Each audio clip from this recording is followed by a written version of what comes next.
বর্ষা আর বেশি কথা লিখবো না, শুধু ভাববো মৃত্যু কত সুন্দর।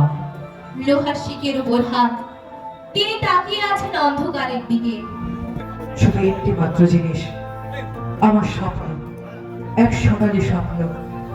এক শুভ মুহূর্তে আমি সেই প্রথম স্বপ্ন দেখেছিলাম। সেই সব স্বপ্ন এখনো বাতাসে উড়ে বেড়ায়, শোনা যায় নিঃশ্বাসের শব্দ।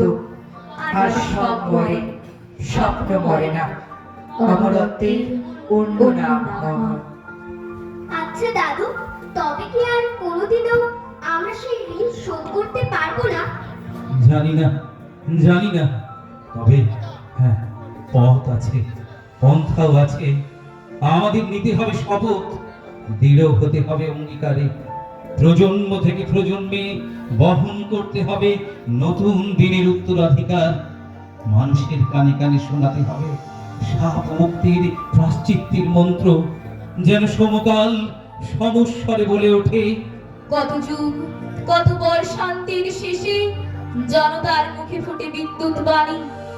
আকাশে মেঘের তাড়াহুড়ো দিকে দিকে বজ্রের কানাকানি। সহসা ঘুমের তল্লাট ছেড়ে শান্তি পালালো আজ।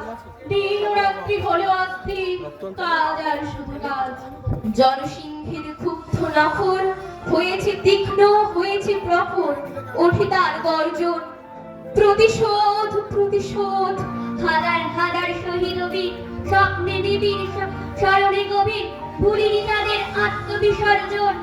ছোটে ছোটে গামে প্রতিজ্ঞা দুর্বোধ, কানে বাজে শুধু শিকলের ঝঞ্ঝাট। প্রশ্ন নয় গো বারানা বারাত, অত্যাচারের রুদ্ধকারার তার ভাঙা আজ পথ।